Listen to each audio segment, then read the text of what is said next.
You're leaving. That voice. Low, controlled, lethal. The same voice that told me 6 months ago that I meant nothing to him. That our arranged marriage was a contract he never intended to honor. That I was free to go. I looked up into the face of Kang Jihoon, my husband in name only, and saw something I had never seen before. Rage. Pure, unfiltered, terrifying rage. And it was directed at the man standing beside me. Jihoon. I said his name like it could stop whatever was about to happen. It couldn't.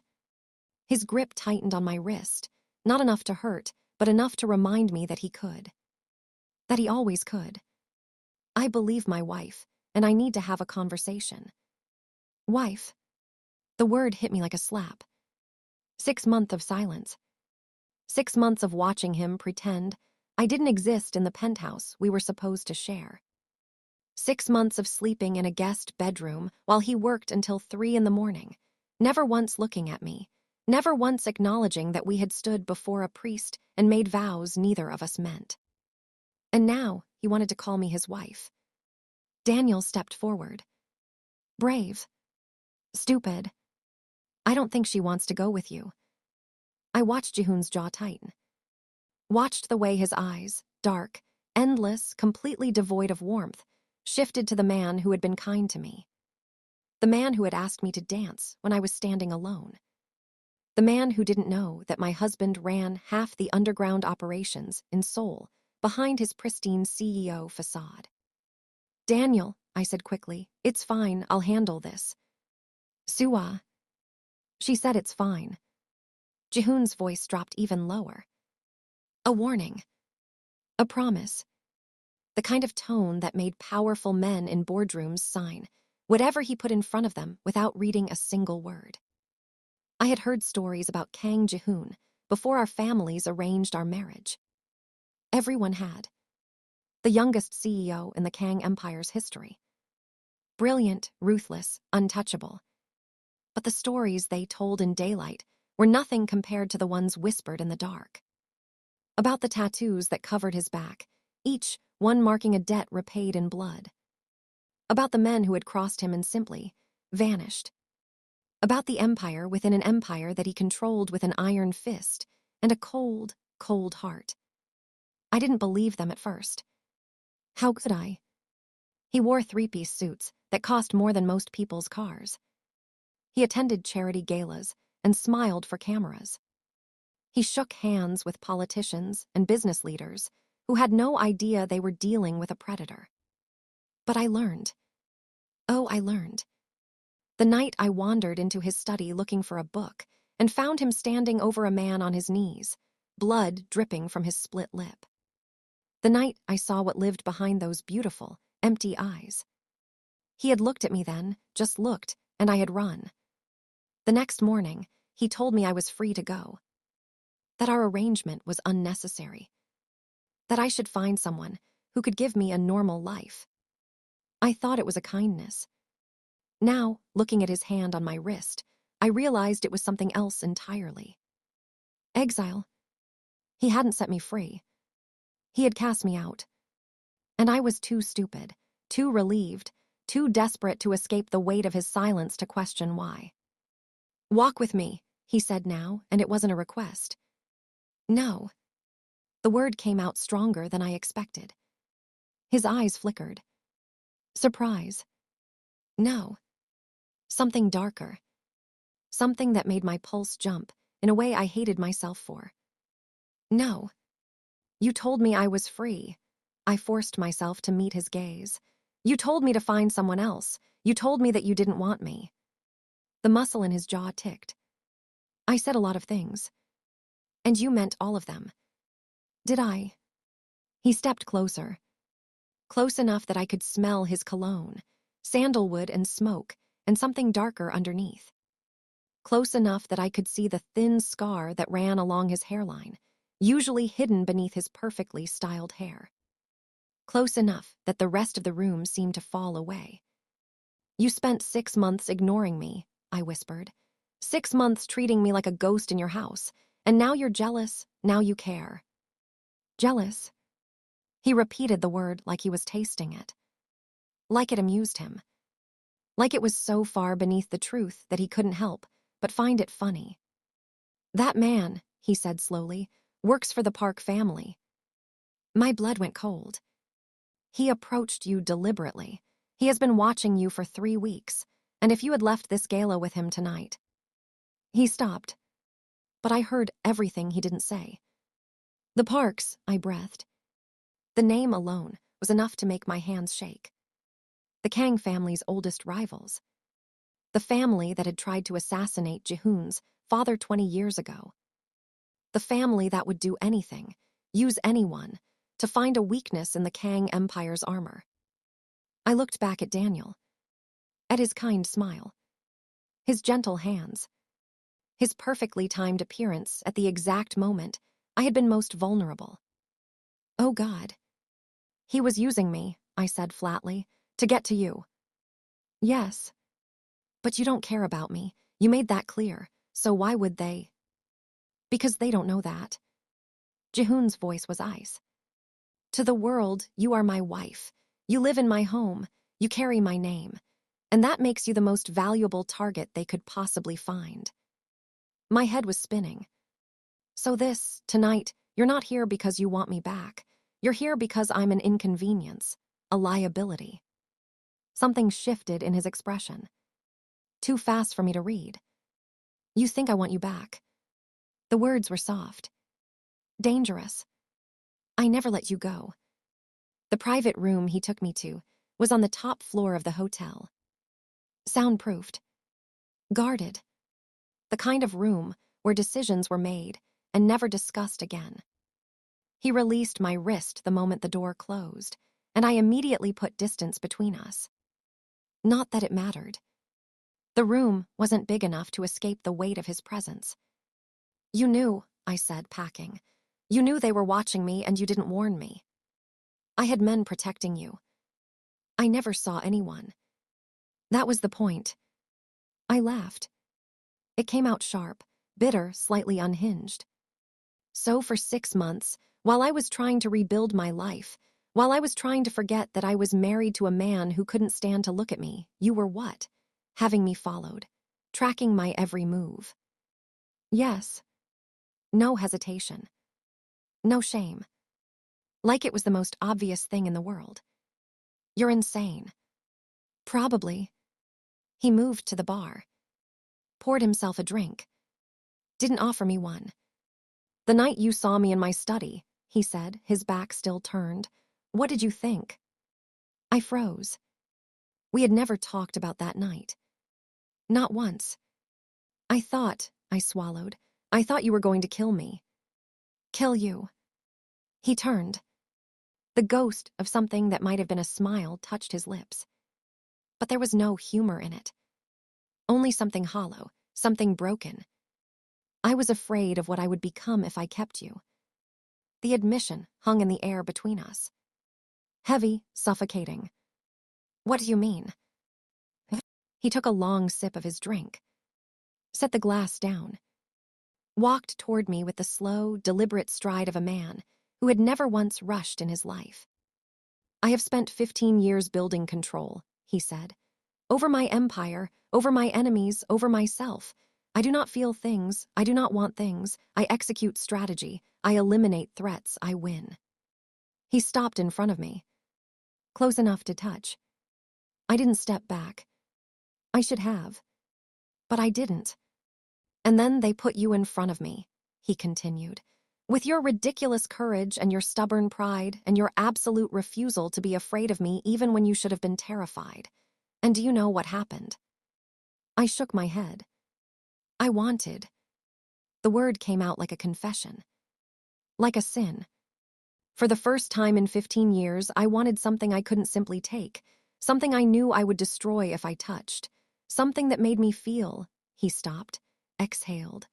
I don't feel, Suwa. That's not who I am. That's not what I'm allowed to be. So you pushed me away. I removed you from my proximity before I could ruin you. You don't get to make that decision for me. Of course I do. His voice hardened. You have no idea what I am capable of. what I have done. The blood on my hands would drown you if you knew the full extent of it. I am not a good man playing a villain, Sua. I am the villain. And villains don't get happy endings. They especially don't deserve to drag innocent people into their darkness. Maybe I'm not that innocent. The words escaped before I could stop them. His eyes narrowed. You think watching you for 6 months was difficult? I stepped closer to him now, into his space. Try being watched by you. Try waking up every day in a cold bed, knowing your husband is somewhere in the same building, knowing he dismissed you like you were nothing. Try rebuilding your self-worth from the ground up because the one person who was supposed to choose you made you feel invisible. Sua, I'm not finished. My voice shook. With anger. With pain. With 6 months of words I had swallowed like broken glass. You want to know what I felt that night in your study, when I saw you standing over that man, when I saw the blood. He waited. Relief. His eyes widened. Relief, I repeated, because finally I saw something real. Finally, you showed me something true, not the polished mask, not the empty husband who looked through me like I was made of glass. You, the raw, terrifying, broken you. I was shaking now. And I ran because I didn't know what to do with that. But I wasn't afraid of you, Jihoon. I was afraid of how much I wanted to stay. The silence that followed was absolute. He stared at me like I had grown a second head. Like I had spoken a language he didn't understand. Like I had broken something fundamental in the way he saw the world. You should have stayed afraid, he said finally. Probably. I threw his own word back at him. And then I did the thing I had been wanting to do since the moment I met him. I reached up, slowly, giving him time to stop me. He didn't. I pressed my palm against his chest, felt his heartbeat beneath my fingers, steady, strong, but faster than I expected. I'm not asking you to be good, I said quietly. I'm asking you to be honest. Can you do that? His hand came up, covered mine, pressed it harder against his chest. If I keep you, he said, his voice rough, they will use you against me. Every enemy I have ever made, and there are many, will see you as my weakness. They will try to hurt you. They will try to take you. They will try to break me by breaking you. And I will destroy anyone who tries. The words weren't romantic. They weren't sweet. They were a statement of fact. A vow written in the blood of everyone who had ever underestimated Kang Jihoon. I will burn this city to the ground if someone touches you, he continued, his grip tightening on my hand. I will lose everything I have spent my life building, and I will not care. Because once I allow myself to have you, truly have you, there will be nothing left of my control, nothing left of my strategy, only obsession, only possession, only the absolute certainty that you belong to me and I will never let you go again. I should have run. Any sane woman would have run. But sanity had left the building the moment he touched me in that ballroom. Then don't let me go, I whispered. His hand moved to my jaw, tilted my face up. His eyes searched mine for something: doubt, fear, regret. He found none. I killed the man who arranged the hit on my father, he said quietly. I was 19 years old. I looked him in the eyes and I felt nothing. No guilt, no hesitation, nothing. I didn't flinch. I have ordered executions, watched men beg for their lives, made decisions that would horrify you if I spoke them aloud. And yet, I said, you couldn't even look at me for 6 months because you were terrified of what you might feel. His jaw tightened. The monster you keep warning me about, I continued, has been softer with me than anyone else in my life. The monster pushed me away to protect me. The monster had me followed to keep me safe. The monster is standing here, trying desperately to convince me to leave because he thinks he doesn't deserve to be happy. I don't. Maybe not. I leaned into his touch. But neither do I. I'm the daughter of a family that sold me to settle a debt. I've never had power. I've never had choice. I've spent my whole life being moved around a board by people who saw me as a piece, not a person. I reached up, touched his face. felt the tension coiled beneath his perfect exterior. "You're not the only one with blood on your family name," I said. "You're not the only one who's been trapped in a role you never chose. And you're definitely not the only one who's terrified of what happens if they let themselves want something real." His forehead dropped to mine. His breath ghosted across my lips. "The Parks will come for you," he murmured. "Tonight was just the beginning. They know you matter to me now. They will not stop." "Good." His eyes snapped open. "Let them come," I said. "Let them see exactly what happens to people who threaten what belongs to Kang Ji-hoon." A sound escaped his throat. Low, raw, almost pained. "You don't know what you're asking for." "I know exactly what I'm asking for." I gripped his jacket. "I'm asking for you to stop protecting me from yourself and start protecting me with yourself. I'm asking for a real marriage, a real partnership. I'm asking for the man behind the monster to stop being such a coward and just—" He kissed me. Not soft, not gentle, acclaiming. His hand fisted in my hair. His other arm wrapped around my waist like he was trying to physically merge us into one person. He kissed me like I was air, and he had been drowning for 6 months. When he finally pulled back, we were both breathing hard. "I can't promise I'll be good at this," he said against my lips. "I don't know how to love without possession. I don't know how to care without control. I will be jealous. I will be overbearing. I will probably drive you insane. I know. I will never let you go, even if you want to leave, even if you beg, once you're mine." "I've been yours since the moment we stood at that altar," I interrupted. "I've just been waiting for you to figure it out." Something cracked in his expression. Something ancient. Something that had been frozen for so long, he probably forgot it existed. He pulled me closer, buried his face in my hair. And for the first time in 6 months, I felt like I was exactly where I was supposed to be. The next morning, I woke up in the master bedroom. His bedroom. The one I had never been invited into during my entire time in the penthouse. Ji-hoon was already awake, sitting on the edge of the bed, phone pressed to his ear. "Cancel my meetings," he was saying. "All of them. I don't care because I said so." He ended the call, turned to face me, and for the first time since I'd known him, he smiled. Not the cold, polished smile he showed the world. Something real. Something slightly terrifying in its intensity. "The Parks made a move last night," he said. "They thought approaching you would rattle me into making a mistake." "Did it work?" "In a way." He reached out, tucked a strand of hair behind my ear.